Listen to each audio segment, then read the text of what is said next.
Alors, ben voilà, comme Audrey vous l'a dit, je suis directrice de commission, cette commission qui se réunit depuis septembre pour vous concocter cette soirée. Alors, je voulais quand même vous dire pourquoi, ce qui nous a motivés dans l'organisation de cette soirée, ce sont les objectifs suivants.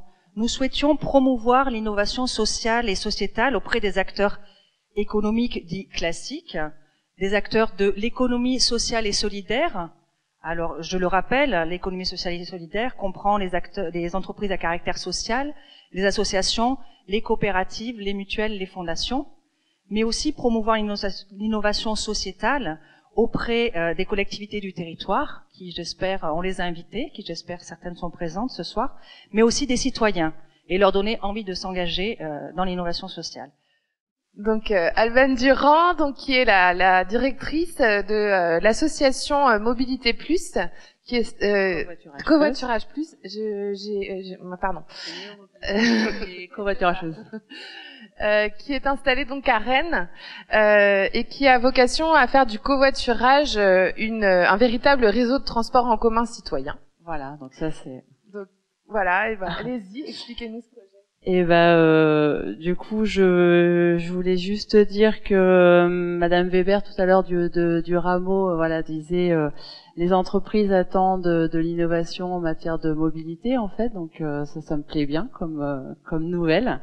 En fait, nous, on est sur le département d'Ille-et-Vilaine pour l'instant, et on fait la promotion et l'accompagnement des changements de comportement des publics, en fait, en vue de développer la pratique du covoiturage, parce que on est quand même sur une économie basée sur la voiture depuis très très longtemps, la voiture individuelle, et du coup, là, l'idée c'est de changer un peu les comportements pour les raisons environnementales, sociétales, etc., que je vais pas vous décrire aujourd'hui. Mais on sait que du coup c'est compliqué de lâcher son volant, donc il y a besoin d'être accompagné là-dessus. Donc on existe depuis 2002, on a deux missions, enfin deux réseaux en fait. On a Covoiturage, EOP Covoiturage, qui organise du covoiturage domicile-travail entre salariés, sur l'Ille-et-Vilaine. Donc ça c'est un premier champ, et puis on a EOP Solidaire, donc qui est une innovation aussi qu'on a créée, vous avez peut-être entendu parler, voilà, qu'on a créée en 2015, qui vise à apporter des solutions de mobilité pour les publics en insertion professionnelle, pour les mêmes raisons que vous décriviez là. Enfin voilà, quand on sait qu'un emploi sur deux, une personne en recherche sur deux n'a pas accepté un poste parce qu'il avait un problème de mobilité, en fait, on voit qu'il faut travailler ce champ-là. Donc on a plus de 30 entreprises en fait qui adhèrent à l'association pour leur volonté RSE. J'entendais Michelin tout à l'heure, mais aussi pour la localité. Enfin la première entreprise historiquement qui a adhéré à l'association, c'était PSA sur le site de la Jeannet à Rennes en fait. Voilà, et donc pour de multiples raisons sociétales et environnementales. Donc c'est peut-être un peu ça quand on parle d'alliance et d'innovation sociale, c'est on travaille avec les entreprises à changer le comportement, alors parfois de l'entreprise et de la direction elle-même, parce que c'est pas toujours une évidence en effet de l'apport que ça peut faire au sein d'une équipe de salariés. Mais aussi du coup des salariés eux-mêmes, parce qu'on va régulièrement dans les entreprises adhérentes pour aller parler aux salariés, on monte des projets inter-entreprises, etc. pour la mobilité en fait. Est-ce que vous pouvez nous donner une illustration d'un de ces projets que pour travailler sur lesquels on travaille? Ouais, c'est ça. Parce que voilà, c'est compliqué de lâcher sa voiture, donc il y a tout un tas de représentations qu'il faut combattre en tout cas. Actuellement, par exemple, on va expérimenter sur une zone d'activité de Rennes avec, je crois qu'on a, c'est demain, on présente le projet à peu près 20 entreprises. Donc c'est quand on arrive à mobiliser 20 employeurs, parce que le covoiturage, il faut une masse critique. Donc s'il y a qu'un employeur, ça marche pas. Donc il en faut beaucoup. Donc là, on va leur présenter ce projet en disant, en gros, ils sont acteurs de ce projet-là.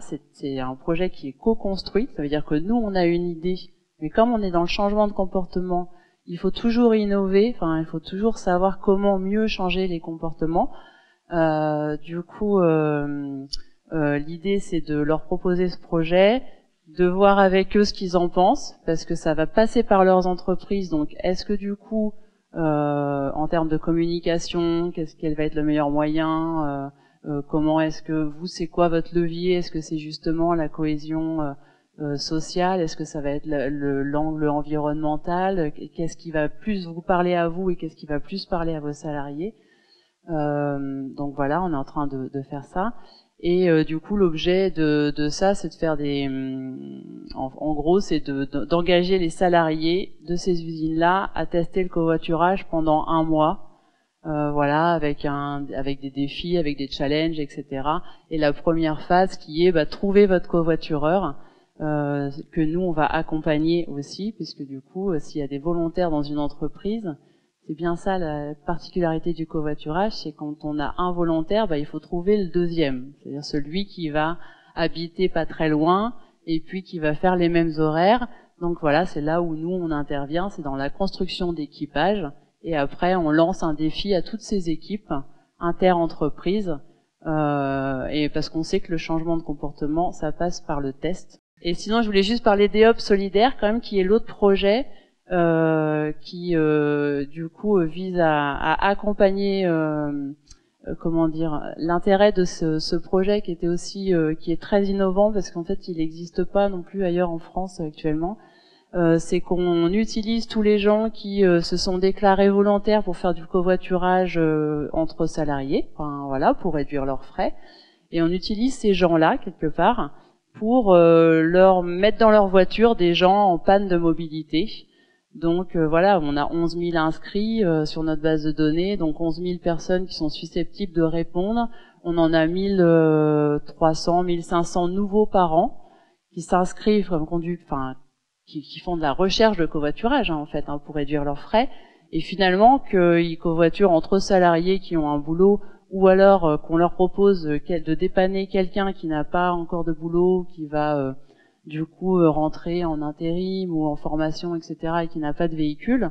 Ça reste du covoiturage pour eux, donc en fait il y a partage des frais, l'intérêt il a quand même son intérêt, et nous il a dépanné quelqu'un qui n'avait pas du tout de voiture, et nous on fait le lien entre ces deux publics là en fait, quoi. Comment ça a commencé en fait ces partenariats avec les entreprises, parce que je pense que ça intéresse des personnes, des porteurs de projets dans la salle, et puis des leviers pour activer ces partenariats. Ouais. En 2002, en fait, je pense que c'est vraiment l'association aller voir les entreprises en leur expliquant qu'il y avait un projet innovant d'organiser de la mobilité du covoiturage. En 2002, fallait expliquer ce qu'était le covoiturage en fait.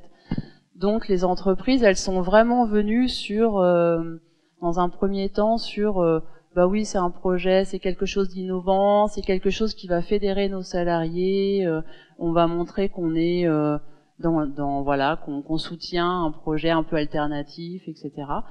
Et je pense que ça se décale très progressivement en fait. Là, on est depuis quand même 3-4 ans, on parle quand même régulièrement du covoiturage comme une solution de mobilité qui ne va plus être l'apanage de quelques alternatifs militants convaincus, mais qui devient, on n'est que sur la proximité, on n'est que sur le covoiturage de proximité. On ne parle pas du tout de longue distance, etc.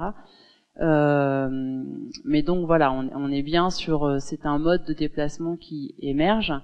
Donc maintenant, en fait, les entreprises, finalement, ce qui est intéressant, c'est que comme on a développé un projet de solidarité, de mobilité pour l'insertion professionnelle, je crois que ma collègue a rencontré Michelin il n'y a pas très longtemps, en fait, de Vannes, il me semble. Donc, c'était pas vous, mais en fait, voilà, il y a des entreprises qui ont des difficultés de recrutement parce que elles sont en dehors des zones périurbaines, urbaines, parce que voilà, quand il faut de la place en agroalimentaire ou en industrie, évidemment qu'on peut pas être aux portes du métro ou de la ligne de car, etc. Donc finalement, organiser le covoiturage maintenant, ça devient presque une nécessité. Dans ce projet de covoiturage, en l'amenant sur le versant, on veut en faire un réseau de transport en commun. C'est ça qui en fait fédère à la fois autour de ce projet-là et des entreprises et des collectivités. Et des collectivités, mais au titre du transport, et d'autres collectivités au titre de l'insertion professionnelle, et puis les utilisateurs qui construisent avec nous ce réseau de transport. En fait. Merci, voilà. Eh bien, c'est une belle conclusion. Merci.